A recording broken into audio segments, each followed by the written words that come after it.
अच्छा जुनैद भाई, मैं एक बात ये कहूँगा कि हमारे व्यूअर्स से भी मैं एक गुजारिश उनकी भी वैसे होगी ये चीज़ कि हम जो नए लोग हैं अभी जो पीएसएल के प्लेटफॉर्म को देख रहे हैं और उन चीज़ों के बारे में मालूम कर रहे हैं, तो कुछ ऐसी चीज़ें होती हैं जो नए आने वाले लोगों के लिए नाक़िस होती हैं कि वो नहीं समझ पाते।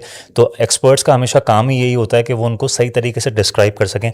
तो मुझ समेत वो तमाम लोग जो व्यूअर्स में शामिल हैं, ऑक्शन और ड्राफ्ट का थोड़ा सा अगर आप एक्सप्लेन सही तरीके से अगर कर देंगे, उसको डिस्क्राइब अगर सही से कर देंगे, तो हम लोगों के लिए बड़ी आसानी होगी। बिल्कुल जी बिल्कुल तैयब भाई, ये बड़ा इंपॉर्टेंट क्वेश्चन है जो आज का हमारा टॉपिक है। उसमें ये एक इम्पॉर्टेंट जो है वो पॉइंट है जिस पे हमने डिस्कस करना है। देखिए यहाँ पे ऑक्शन में ये होता है कि जैसे हमने अभी देखी कि अभी जब टीम्स का ऑक्शन हो रहा था तो एक बेस प्राइस रखी गई थी टीम की, जैसे जो है वो 1 अरब की जो रखी गई थी बेस प्राइस। फिर उसके बाद बढ़ के जो है वो हैदराबाद जो है वो 185 जी 175 और 175 सियालकोट जो 185 में जो है बिल्कुल। वो सेल आउट हुई, उन्होंने ख़रीद ली। तो काफ़ी मालकान ये चाहते हैं कि प्लेयर्स का भी ऑक्शन सिस्टम हो, क्योंकि ड्राफ्ट में इस तरह होता है कि एक उन्होंने है ना हर कैटेगरी वाइज एक प्राइस फिक्स कर दी है बिल्कुल कि भाई प्लैटिनम में ये प्राइस होगी, डायमंड में ये प्राइस होगी, गोल्ड में ये प्राइस होगी, सिल्वर में ये प्राइस होगी, और इमर्जिंग में ये होगी, सप्लीमेंट्री में ये होगी। फिर ये उसमें 5 बेसिकली जो है वो कैटेगराइज ये कैटेगरीज हैं। तो उसमें एक प्राइस जो है वो जो फिक्स होती है। फिर उस प्राइस के हिसाब से जो है वो जिसका नंबर आता है वो अपने नंबर के हिसाब से जो प्लेयर उसको बेस्ट लगता है वो उसको पिक कर लेता है। इसमें यहाँ पे एक बात ये भी बताते चलें कि समटाइम्स ऐसे होता है कि जब आप मिसाल के तौर पे प्लैटिनम कैटेगरी में आप जो है वो अभी उसकी ड्राफ्ट चल रही है। जी बिल्कुल प्लैटिनम कैटेगरी जो है वो सबसे हाईएस्ट कैटेगरी होती है। बिल्कुल। अब ये आपको नाज़रीन को बताते चलूँ कि ये इस तरह होता है कि जब पीएसएल या कोई भी लीग स्टार्ट होने वाली होती है तो प्लेयर्स के लिए एक पोल खोला जाता है कि भाई आप उसमें जो है वो अप्लाई करें। बिल्कुल मतलब आप ये आप थोड़ी समझने की चीज़ है भाई जी जी। आपको कि प्लेयर्स के लिए ऑप्शन होता है वो किसी कैटेगरी में अप्लाई करें।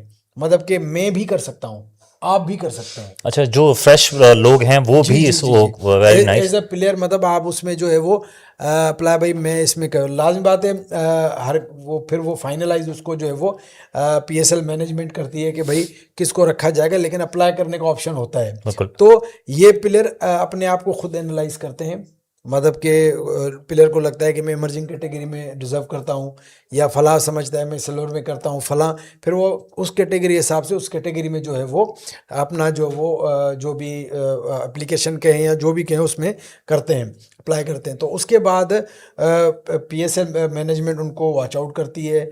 उसके बाद जो है फिर इनको जो है वो एक प्लेजरिज्म के प्रोसेस के थ्रू जो है वो फिर उनको पीएसएल जो है वो जो लिस्टें होती हैं कैटेगरी वाइज जो है वो इशू करती है। बिल्कुल कभी ये प्लेयर प्लेटिनम में, ये डायमंड में, ये गोल्ड में, ये सिल्वर में, इस तरह से। लेकिन यहाँ पे ये ऑप्शन होता है जो लेने वाले के पास, मिसाल के तौर पे वो प्लैटिनम में किसी दूसरी गोल्ड कैटेगरी का डायमंड कैटेगरी प्लेयर पिक कर सकते हैं। अच्छा, ये ऑप्शन भी मौजूद ये होता होता है। है, मतलब ये होता है कि आप कैटेगरी से बाहर जाके, मतलब आप अगर बड़ी कैटेगरी में अगर आप ले रहे हैं तो बाहर जाके फिर उस प्लेयर को आप पिक कर सकते हैं। समटाइम्स ऐसे होता है कि मिसाल के प्लाटिनम में एक समझाने के जैसे प्रीवियस वक्तों में फखर जमान को जो है वो कार्ड एक जी जी जी थ्रू जैसे प्लेटिनम में 10 खिलाड़ी हैं मिसाल के तौर पे, उसमें से जो है 5 प्लेयर सेल आउट हो गए और 5 प्लेयर जो है वो रह रह गए। जी। तो गोल्ड कैटेगरी वालों के फिर ऑप्शन होता है कि उनमें से जो है आप ले सकते हैं। तो इस तरह का ऑप्शन भी होता है। तो इस तरह से जो फिर जो है वो टीमों को जो है वो बनती हैं इस तरह से जो मुख्तलिफ। और फिर इसमें जो मैंने आपको बताया कि ड्राफ्ट में जो प्राइस जो है वो फिक्स होती है, फिर उसी प्राइस की कैटेगरी में जो प्लेयर आप पिक करते हैं। और यहाँ पे इस दफ़ा एक और भी डेवलपमेंट रखी गई है न्यू टीम्स को एडवांटेज देने के लिए कि हर कैटेगरी में जो पहली पिक होगी वो न्यू टीम्स को दी जाएगी। मतलब जब फर्स्ट कम फर्स्ट वाली वो चीज़ जब होगी। ड्राफ्ट, क्योंकि उनके पास वो फ्रेश टीम है, उनके पास प्लेयर नहीं है, तो सबसे पहला काम है कि उन टीमों को मजबूत करना है। मिसाल के तौर पे वो अगर आते हैं गोल्ड कैटेगरी में, कोई ऐसा प्लेयर है बेस्ट प्लेयर है, तो सबसे पहले ऑप्शन उनके पास होगा कि वो जो है वो उस प्लेयर को पिक कर सकते हैं। ये न्यू टीम्स के पास ये ऑप्शन होगा, ठीक है।